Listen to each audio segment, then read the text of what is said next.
Boa noite, boa noite. Que legal, vocês já estavam aí nos esperando e nós também estávamos ansiosos por esse nosso momento aqui, nosso encontro. Sejam bem-vindos. Gostaria que vocês já fossem aí comentando de onde que vocês estão assistindo. Vai divulgando aí, convidando, passando o link para outras pessoas assistirem também, para quem está meio perdido nos encontrar, tá bom?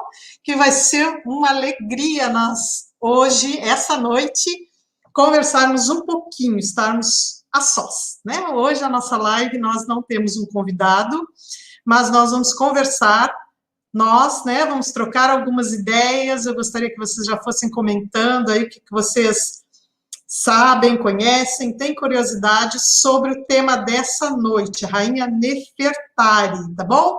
Boa noite, Sara, Ana Paula, Robertônio, Angélica, quem mais está aí? Joaci, Lucas, Peruíbe, Lucas, olha, gente, de longe, de perto, Ricardo Amaral, boa noite a todos, que gostoso, gente, quem está chegando, quem está conhecendo aí, quem ainda não conhecia, vou apresentar aqui um pouquinho para vocês, esse nosso projeto de lives do Museu de Arqueologia Bíblica do NASP, Centro Universitário Adventista de São Paulo. O NASP é uma instituição tricamp, nós temos um camp na cidade de São Paulo, capital, um camp aqui em Engenheiro Coelho, que é onde fica o Museu de Arqueologia Bíblica, e temos também um camp em Hortolândia. Muito bem, vou passar aqui para vocês as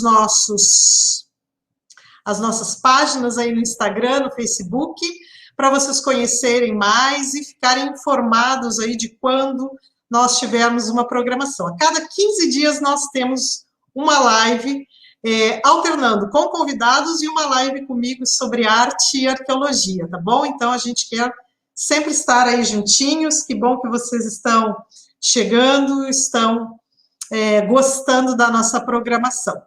Outra coisa, queridos, alguns têm nos perguntado sobre as atividades do Museu de Arqueologia Bíblica, querem fazer a visita, como que está acontecendo, por causa da questão da pandemia, né? Infelizmente, o museu, ele está localizado dentro do campo universitário, então nós temos limitação aí de entrada, de acesso, e vamos aguardar aí mais um pouquinho, né? Eu sei que vocês estão ansiosos aí para visitar o museu, então vamos aguardar mais um pouquinho para que as condições sejam mais favoráveis e o campo universitário possa ser aberto aí tanto para os alunos, para as aulas, para o retorno aí das atividades. Quando isso acontecer, as atividades do museu também vão retornar e vocês vão poder visitar o museu, vai ser muito gostoso recebê-los, tá bom? Vamos aguardar só mais um pouquinho. E aí, continue acompanhando aí as nossas redes sociais, que a gente vai avisar quando o museu estiver, então, podendo receber visitas, tá bom? Eu trabalho junto com o Dr. Rodrigo Silva, ele é o nosso arqueólogo responsável pelo Museu de Arqueologia, bem conhecido de todos vocês, e eu sou, então, a museóloga responsável, certo? Então, nós juntos trabalhamos aí para trazer um pouquinho dos conteúdos do nosso museu, do Museu de Arqueologia Bíblica. E hoje nós vamos falar um pouquinho sobre arte e arqueologia. Por que essa relação, né? A arte e a arqueologia, nós temos alguns alunos aí da pós em arqueologia que têm interesse, gostam de arqueologia, mas a arqueologia, nós sabemos que ela é uma ciência interdisciplinar, ela precisa dialogar com outras áreas do conhecimento. E toda vez que o artefato, que o sítio arqueológico, ele tem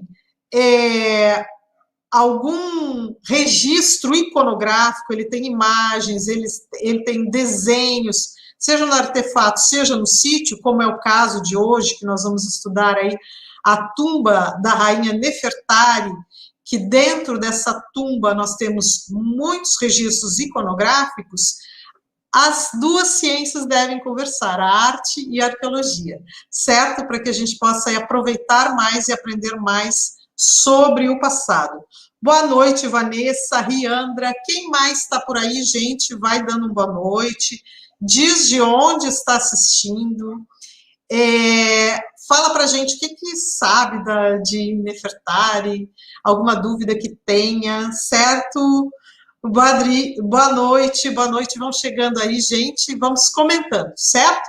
Eu vou compartilhar aqui algumas imagens que eu trouxe da tumba para a gente ir conversando sobre o tema, certo? Enquanto eu vou aqui me ajustando, vocês continuem aí comentando, dizendo de onde vocês estão assistindo. E não esqueçam também de ir compartilhando aí o nosso link para que outras pessoas possam assistir, certo? Muito bem, está chegando aí na tela, né? Rainha Nefertari. Muito bem, vamos começar então falando um pouquinho sobre a biografia aí da Nefertari, essa rainha que ela viveu aproximadamente aí entre 1290 e 1254 a.C.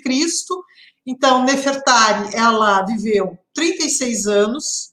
A gente pode achar assim, nossa, faleceu jovem. No entanto, para a realidade do período egípcio, isso era bastante característico. Era atípico viver muito mais do que isso, que foi o caso do esposo dela, o faraó Ramsés II, que viveu aproximadamente 90 anos. Mas ele foi um caso, assim, super atípico, muito longevo para o período dentro da realidade, dentro do contexto da civilização egípcia. Nefertari, ela foi a primeira esposa de Ramsés II, que evidentemente teve outras esposas, né? Acredita-se que ela já estava casada com ele antes dele se tornar faraó. Ela foi a esposa predileta dele. O nome dela, Nefertari Meretmut, significa a mais bela de todas e a amada da deusa Mut. É possível também que Nefertari ela fosse irmã de uma outra esposa de Faraó, que foi a Nefertiti, esposa do Akhenaton, aquele faraó diferente, né, diferentão lá, que foi durante um período adorador única e exclusivamente do deus Aton, deus solar, e ela foi mãe, evidentemente, do filho primogênito de Ramsés II. Ela foi a primeira esposa, mãe do primeiro filho dele. Contudo, esse filho morreu jovem, bem como os demais filhos que ela teve com Ramsés II. Nenhum dos filhos dela com o faraó conseguiram viver além dele, aliás. Então, não foi um filho de Nefertari que substituiu o pai quando ele deixou o trono, né, quando ele faleceu. Foi Merneptah, foi o sucessor real, mas ele era filho de outra rainha. Nefertari, ela é muito interessante como rainha, porque ela teve um papel predominante no reinado, ela acabou auxiliando ali Ramsés II politicamente, economicamente, ela teve um papel preponderante no reinado de Ramsés II, durante o tempo que ela viveu com ele, até o seu falecimento. E outra coisa interessante é que ela era uma rainha que também sabia ler e escrever, o que também não era algo muito comum naquele tempo. Poucos eram aqueles que tinham esse conhecimento, o que é também bastante interessante, né, de nós observarmos com relação a Nefertari. Ramsés II, ele gostava tanto dessa rainha que ele constrói ao lado do templo que ele faz para ele, em Abu Simbel, ele faz um outro templo menor, específico para Nefertari.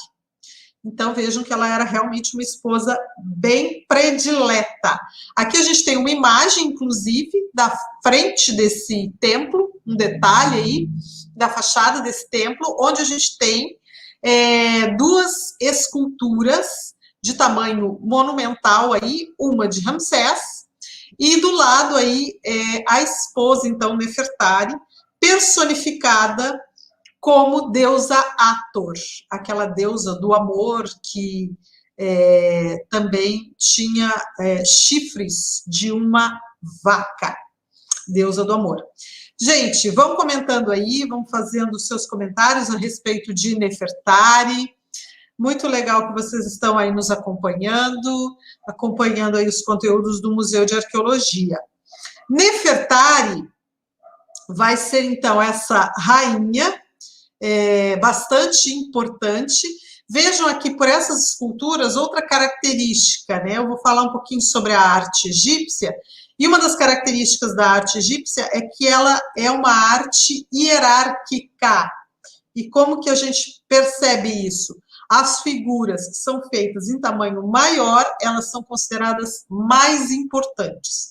Então, no momento que a gente tem aqui as duas esculturas do mesmo tamanho e lado a lado colocadas, Nefertari e Ramsés II, nós entendemos pela iconografia, pela estética egípcia, que o faraó considerava Nefertari muito importante, tá? Ele não minimizou aí a importância da rainha no seu reinado. Legal isso, né, gente? A importância do papel das mulheres dentro da sociedade egípcia. Eu vou mostrar agora aqui para vocês a tumba de Nefertari.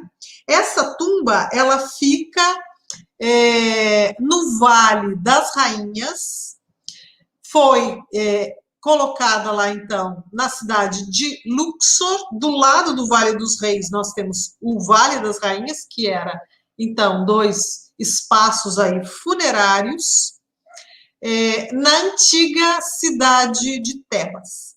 Lá no Vale das Rainhas foram encontradas 80 tumbas, e uma delas, então, uma das mais destacadas, principalmente na questão das pinturas, é a tumba da rainha Nefertari.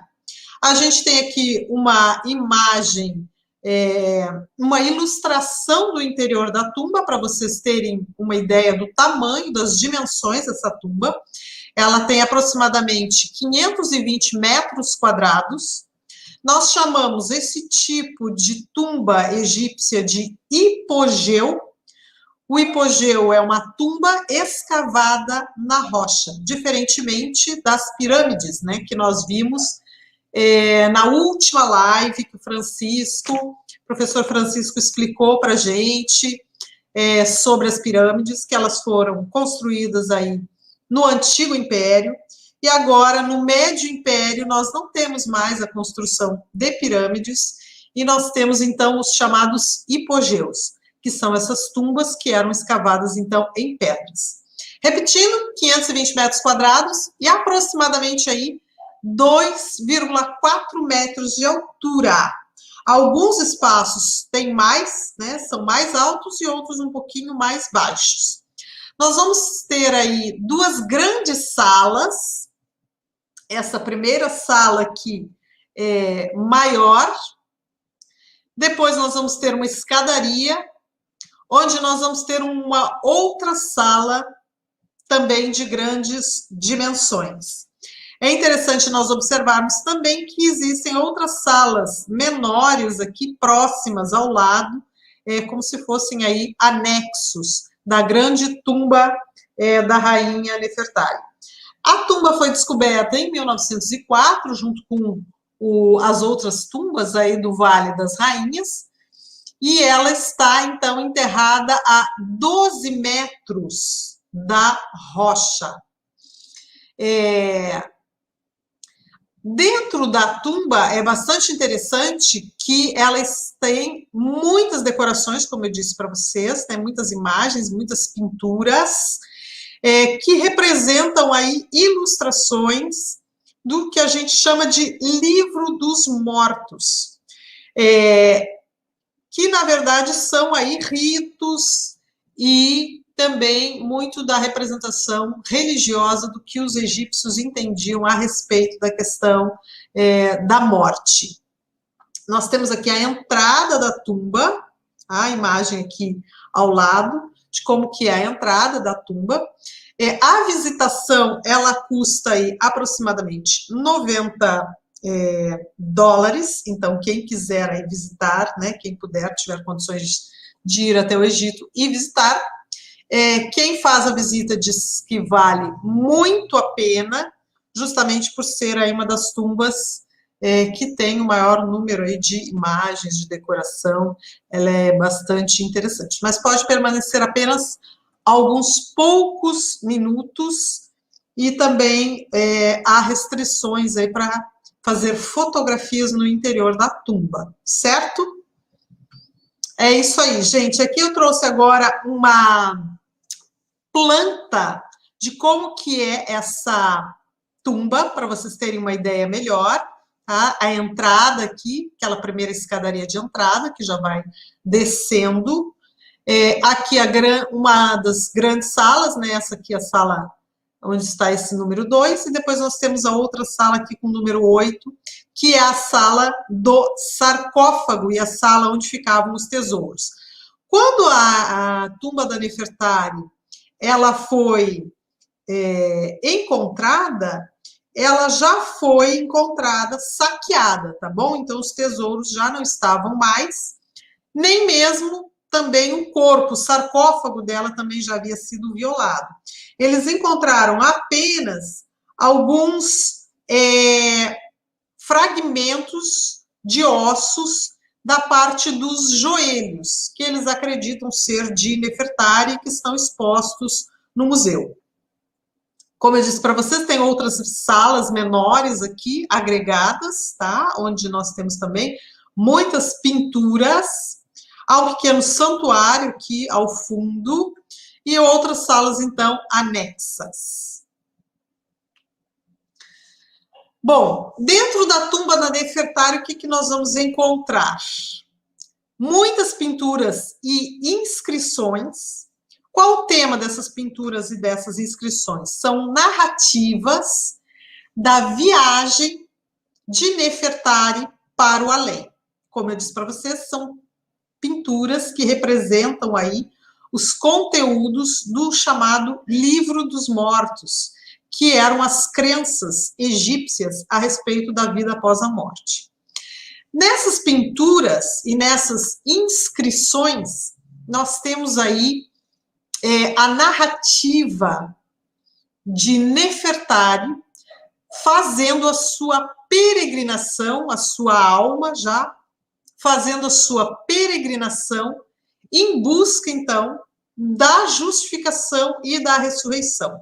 Nós sabemos que na crença egípcia, entre a morte e a vida eterna, havia necessidade de fazer vários rituais e encontrar-se com os deuses e várias passagens, até então atingir, passar por um julgamento e aí então chegar, enfim, à vida eterna. Então, as pinturas que nós encontramos dentro da tumba da Nefertari, eles são essa jornada dela para alcançar, então, a chamada vida eterna com a ressurreição. O que é bastante interessante da tumba da Nefertari é que, mesmo ela sendo rainha, há poucas referências ao marido dela e nenhuma referência aos filhos. E pouca biografia. Então, essa tumba, as imagens que nós vamos encontrar dentro da tumba da Nefertari, eles não têm relação com a vida dela na Terra, a vida terrena, os 36 anos, muito poucas referências a essa vida. Há menção de que ela era rainha, mas a grande temática e a grande importância da narrativa dentro da tumba é a vida dela após a morte, é essa viagem, essa trajetória dela para o além.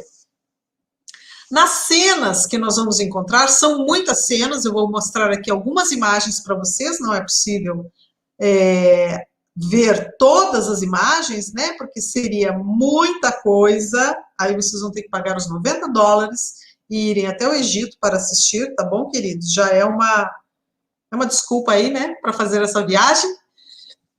Nas cenas, nós vamos encontrar Nefertari como uma destemida e solitária andarilha, enfrentando todos os poderes aí do cosmos, enfrentando os demônios, passando pelas 12 portas que eles acreditavam que separavam, então, a vida, né, que eram as 12 horas da vigília da noite, porque eles entendiam que a noite era essa relação aí com a morte, né? Durante o dia, a vida, a noite era a morte, e aí, então, durante as 12 horas da noite, a travessia das 12 portas, até chegar, então, Osíris, chegar, então, ao chamado mundo subterrâneo do Ati, onde estaria, então, a vida eterna, onde estaria Horus.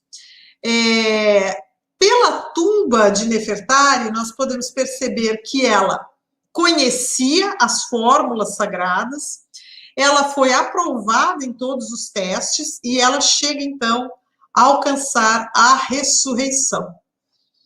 Queridos, eu vou falar agora um pouquinho das questões artísticas, né, que é, evidentemente, a minha área e que também é o interesse da nossa live.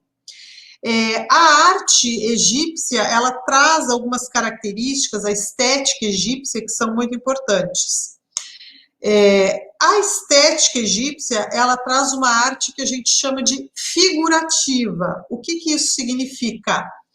Que nós identificamos as imagens, as figuras, nós conseguimos identificar ali as pessoas, os objetos, é uma arte figurativa. Mas é uma arte também extremamente simbólica. Essas figuras, elas simbolizam, elas significam coisas, né? Significam outras coisas.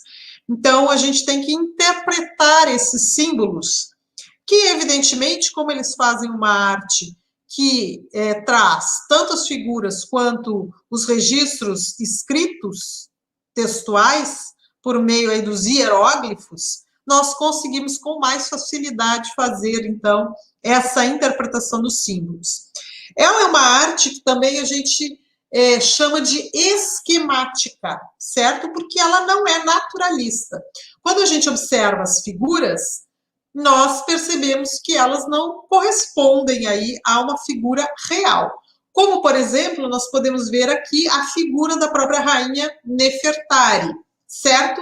Aqui nós identificamos que é uma pessoa, contudo, ela não corresponde a uma pessoa, ao desenho de uma pessoa real. Podemos observar isso, por exemplo, por aquilo que nós chamamos de lei da frontalidade na arte egípcia. Observem que ela está com os ombros de frente para quem está observando, para o observador. Contudo, o rosto da rainha, ele se encontra virado de perfil. Essa característica da arte egípcia é para que a gente possa visualizar melhor e ter um entendimento e uma compreensão melhor da imagem, certo? Mas observem que se ela estivesse olhando de fato de perfil, com o rosto voltado de perfil, o olho dela não estaria na posição que se encontra. O olho está de frente. Tá? É como se nós tivéssemos... quem trabalha com desenho sabe que a gente chama de rebatimento, quando a gente tem as vistas, né? Como se a gente pegasse o olho da Nefertari e rebatesse ele, tirasse ele agora da vista de perfil e colocasse ele na vista frontal. Isso não é possível, não é verdade? Não teria como ela estar nessa posição na realidade, isso não é real. Então, por isso que nós temos uma arte que não é naturalista, certo? Então, a gente tem uma arte que ela é bidimensional, a gente não tem ilusão de perspectiva na arte egípcia, ela é toda, como a gente diz assim, num único plano. Em geral, a gente tem as imagens de maneira ordenada, em fita, como se nós tivéssemos uma narrativa. É muito próximo hoje do que a gente chamaria de uma história em quadrinhos, quando a gente tem ali uma cena e um texto, outra cena, outro texto. Tá? Então, a gente tem uma narrativa. Como eu disse para vocês, a arte egípcia ela também é uma arte hierárquica, onde as figuras maiores são mais importantes e as figuras menores, elas têm menor importância. É interessante isso, porque na tumba da Nefertari, ela aparece no mesmo tamanho dos deuses. Isso significa que ela se entendia como muito importante, ou pelo menos a altura deles, e não como inferior. A paleta de cores egípcia também é reduzida, obviamente, pelas questões da própria época. Eles utilizavam aí pigmentos naturais, principalmente a partir de minerais, fórmulas minerais. Então, nós temos muito o dourado, o vermelho, o branco, o preto, o verde, alguns tons de azulados, de alguns pigmentos minerais extraídos aí de pedras, como, por exemplo, o lápis lazuli, da onde eles obtinham a cor azul, e que era extremamente caro, porque nem existia no Egito, eles tinham que importar. Bom, outra coisa interessante da pintura egípcia é que ela é uma pintura que o desenho ele é sempre feito através da linha. Nós temos aquele desenho bem que a criança faz, né? Quando está começando a aprender a desenhar, ela faz o contorno e depois ela vai colorir por dentro.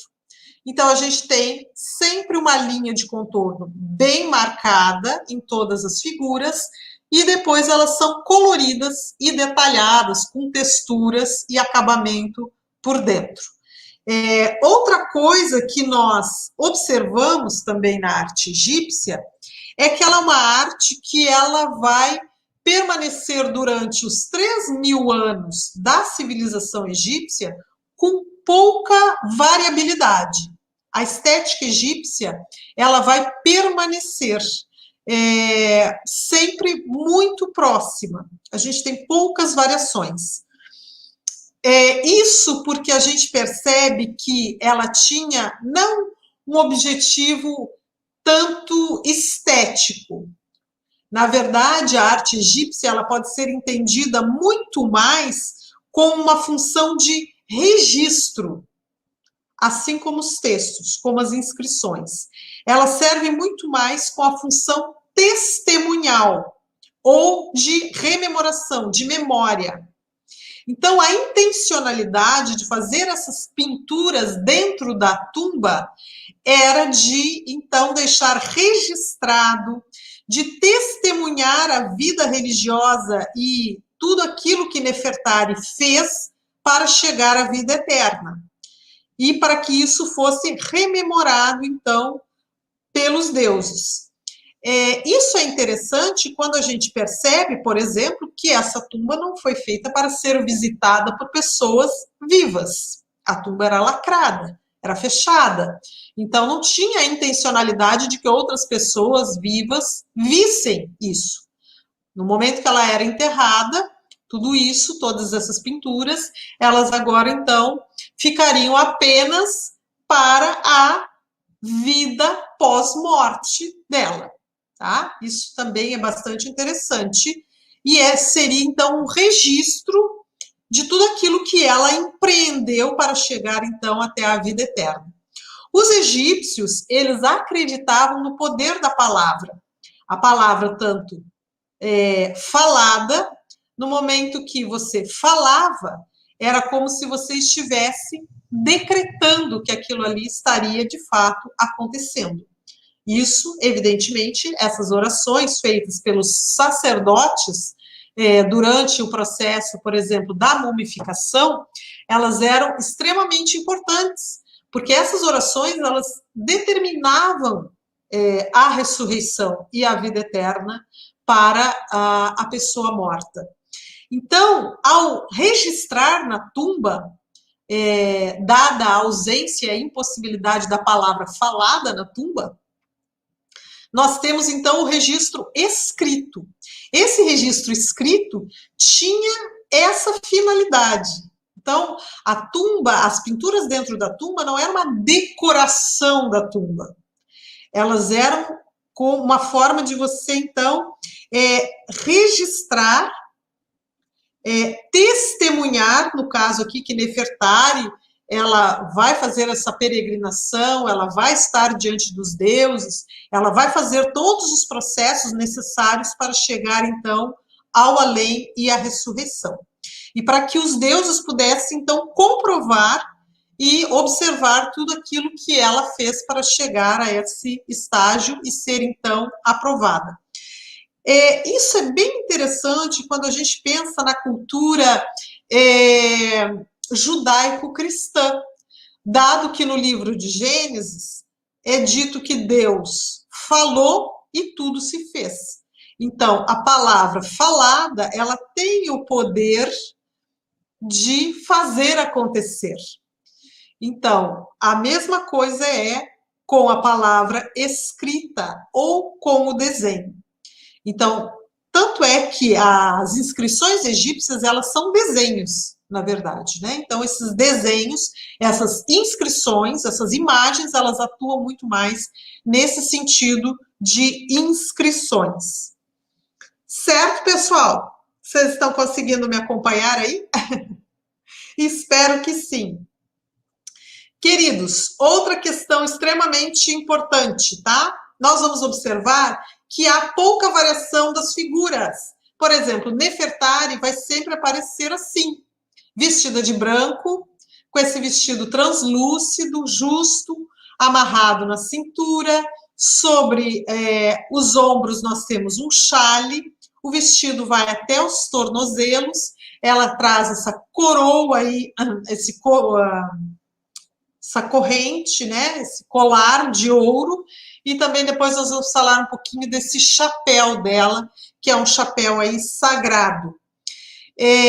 Da mesma maneira, nós vamos encontrar a representação das figuras dos deuses.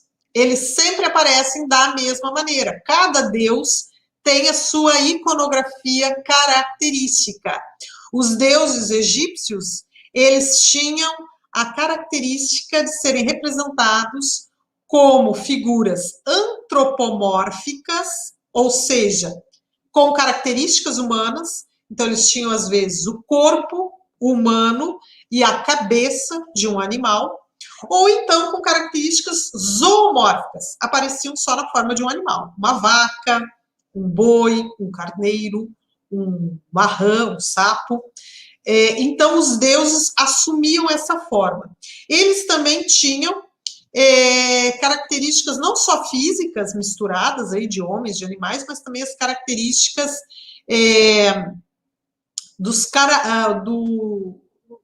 o caráter, né, deles também traziam, os deuses se irritavam, os deuses amavam, os deuses puniam, então muito próximos aí de uma realidade muito humanizada.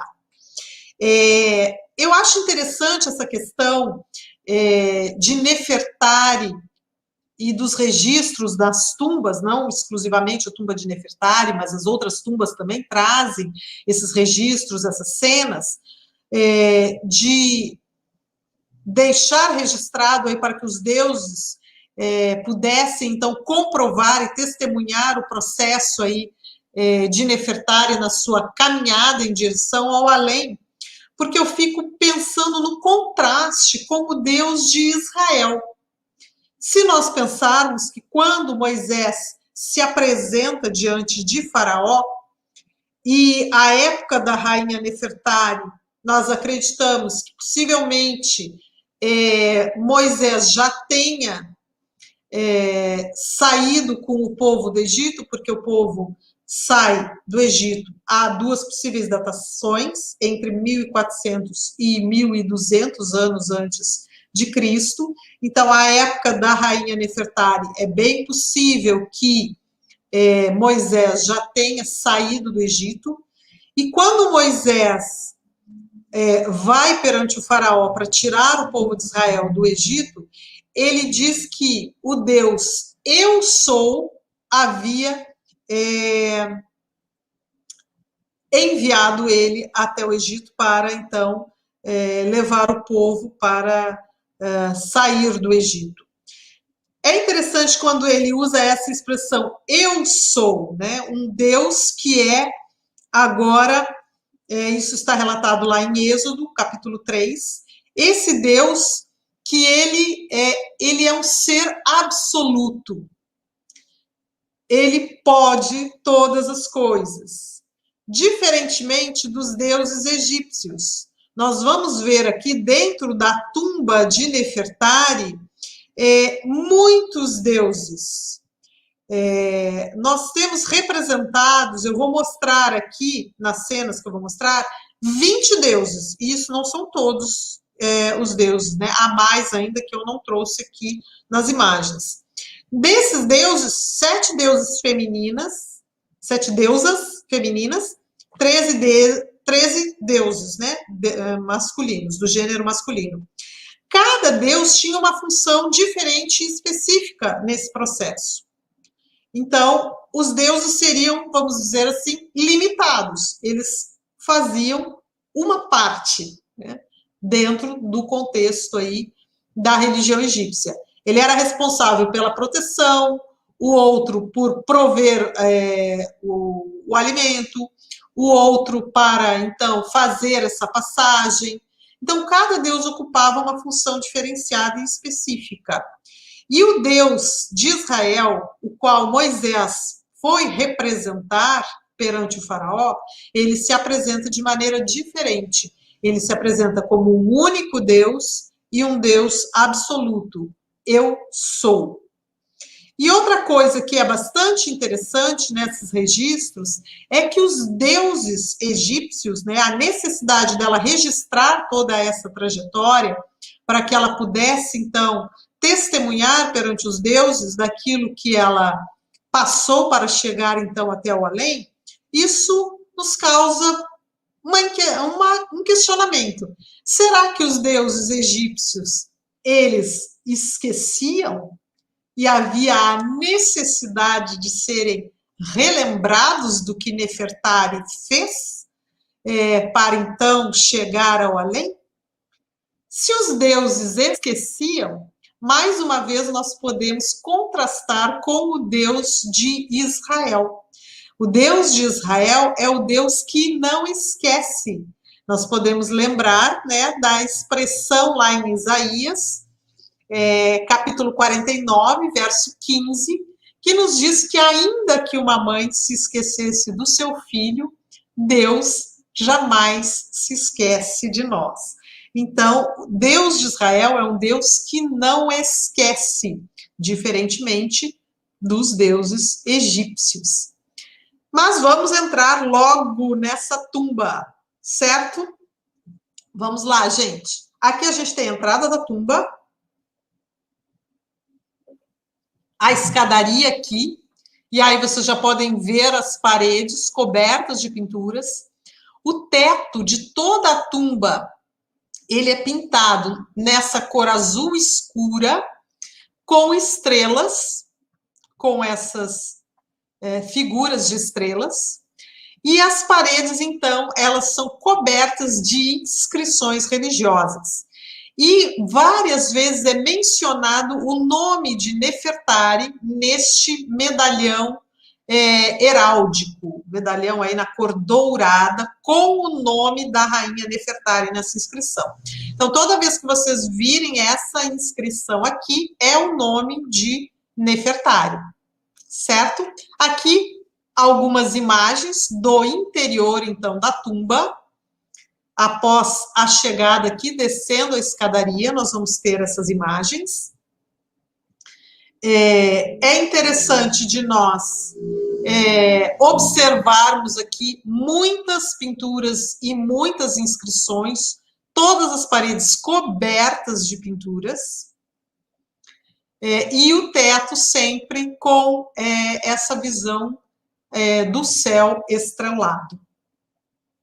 Bom, eu não trouxe, já disse para vocês, todas as pinturas, seria impossível, trouxe algumas. A ordem que eu vou colocar aqui também não é necessariamente a ordem da narrativa, certo?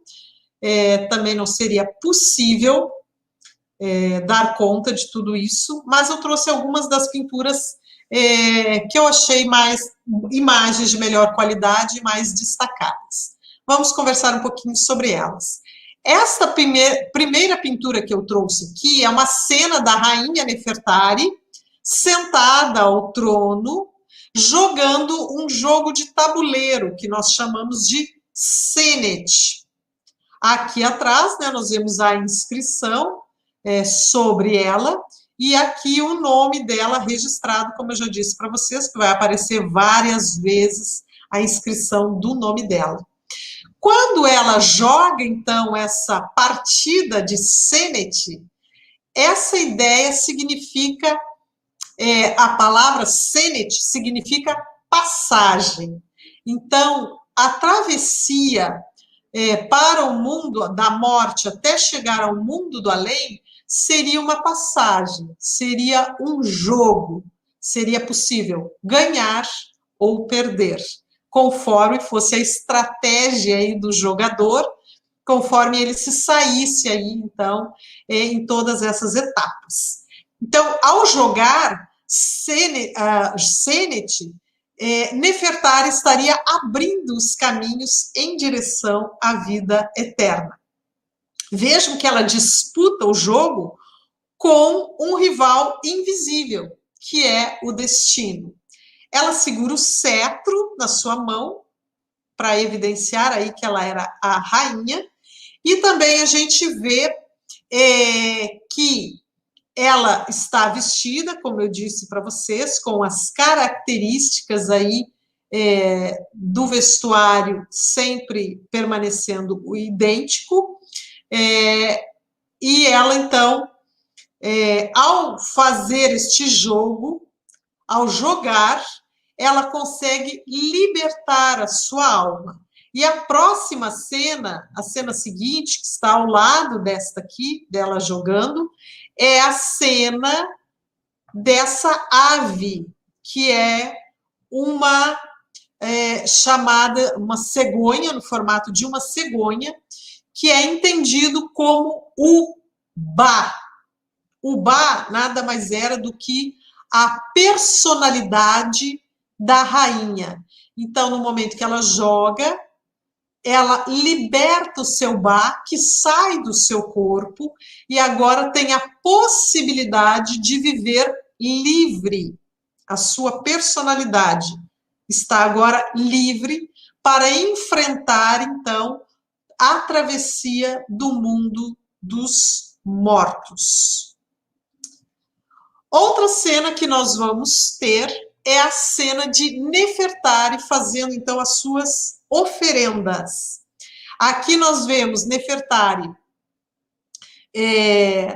com, mais uma vez, né, com o chapéu, com o vestido característico. O chapéu é aquele chapéu que eu falei para vocês, né, em forma de um abutre, que representa aí, então, a deusa Mut, que era padroeira de Tebas e que também era a deusa que estava no nome da rainha Nefertari.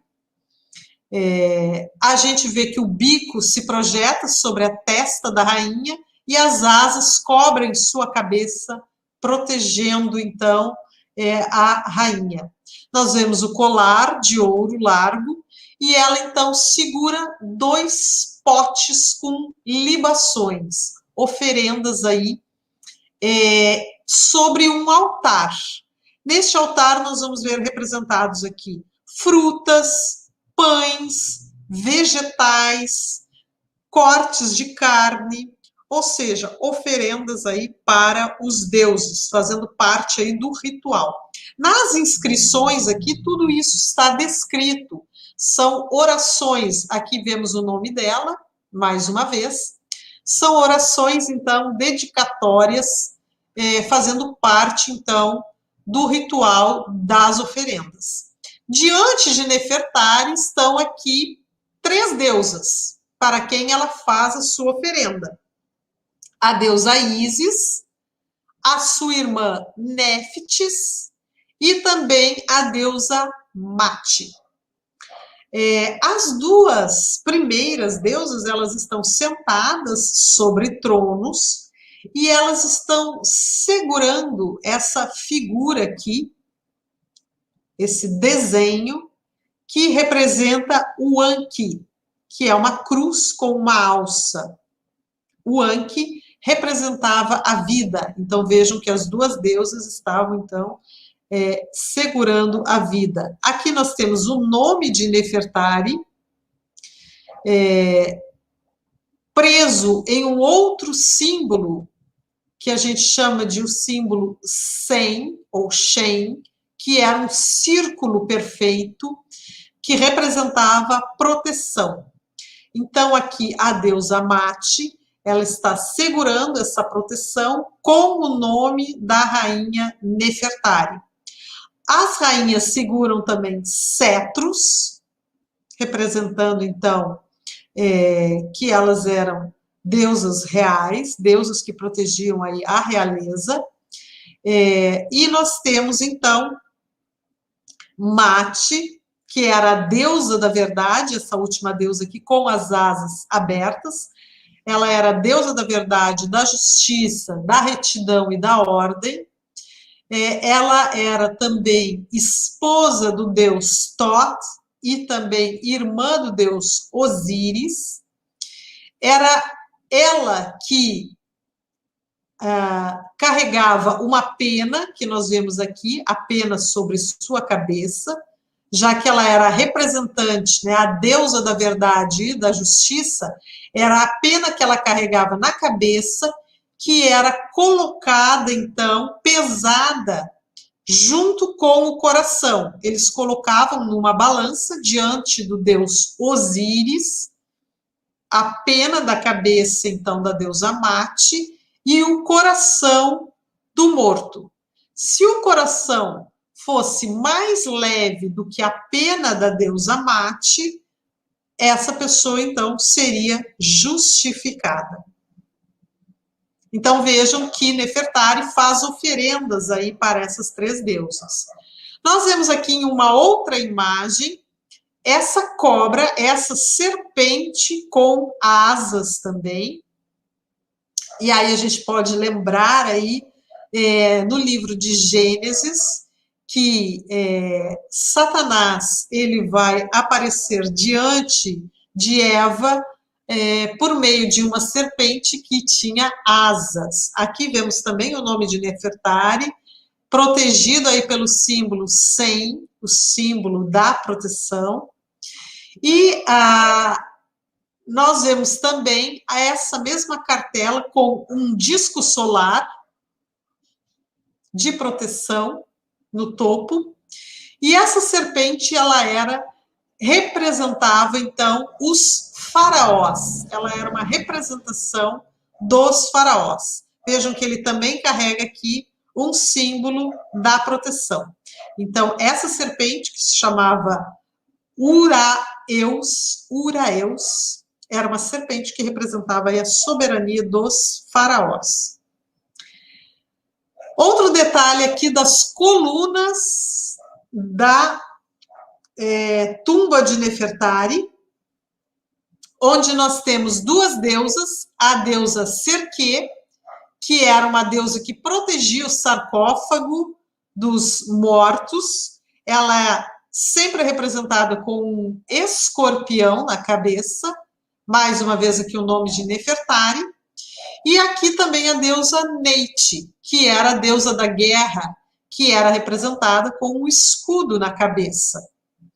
Então, as duas deusas, elas aparecem anunciando a proteção e vida eterna para a rainha.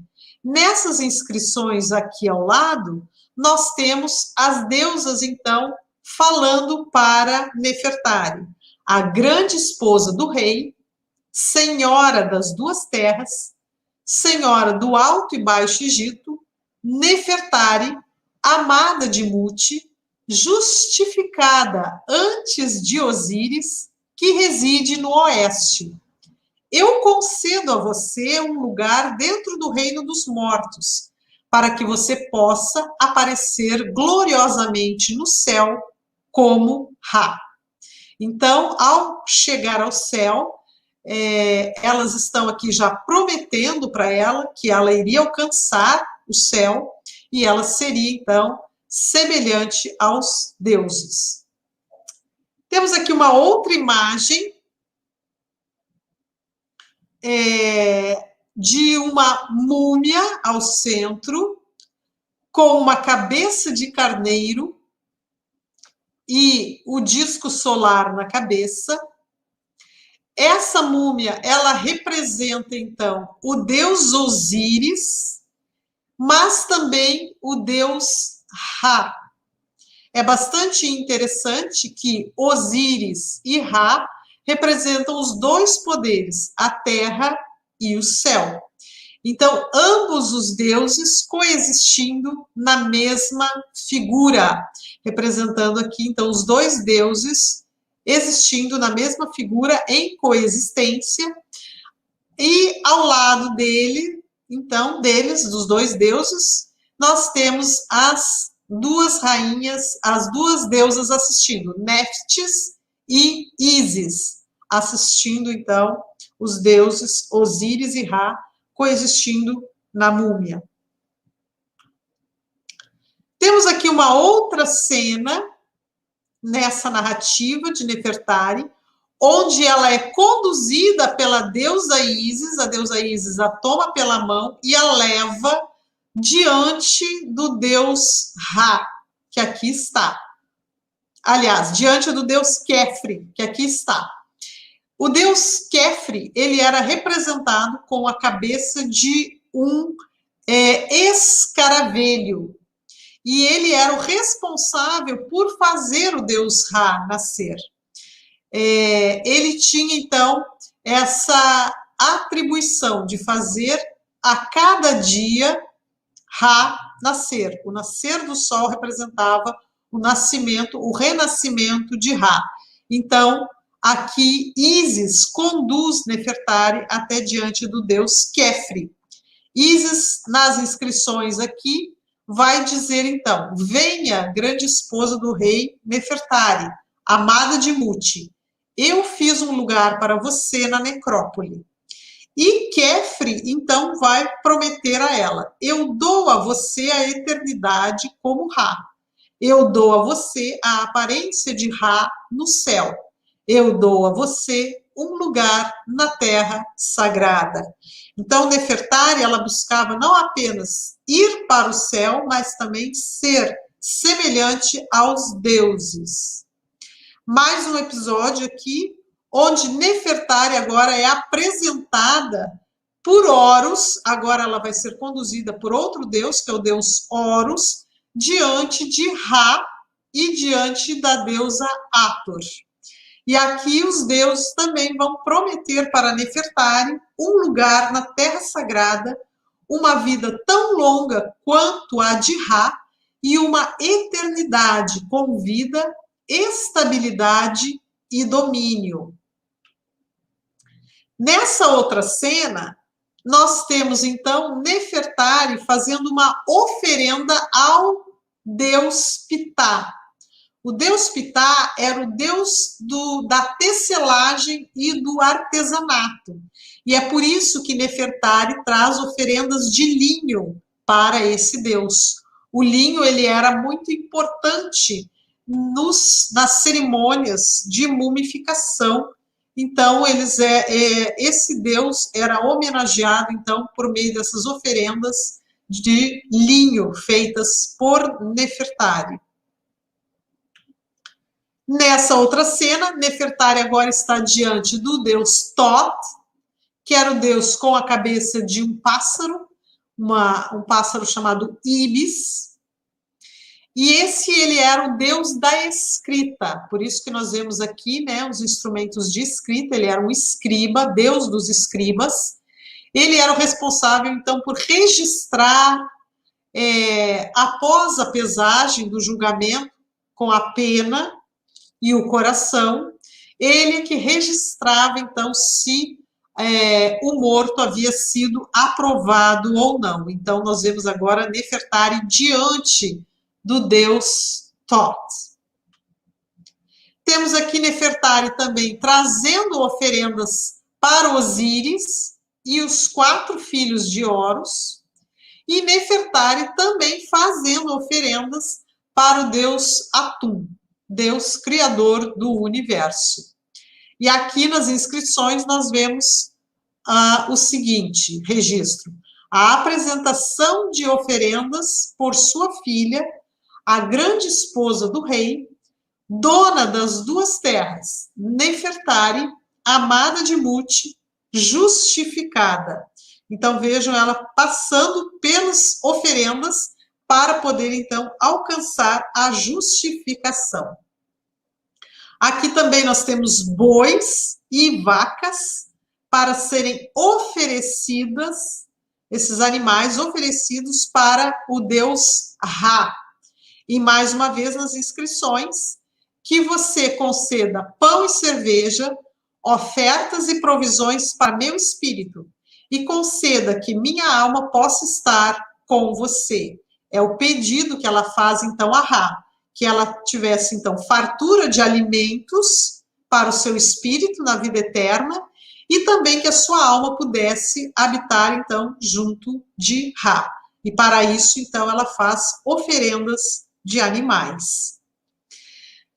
Por fim, quando nós estamos chegando aí quase no final da sua jornada, Nefertari ainda tem que passar pelos portões descritos no livro dos mortos.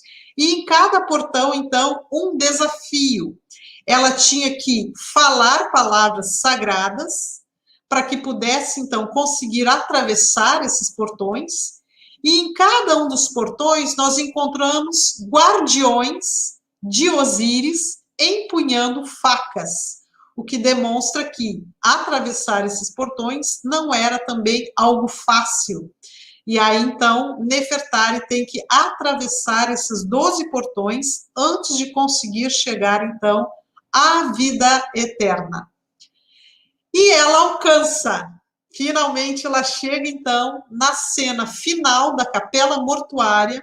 Nefertari completa a sua jornada e fica diante dos deuses Osíris, Hathor e o deus dos mortos, com a cabeça de um chacal, Anubis.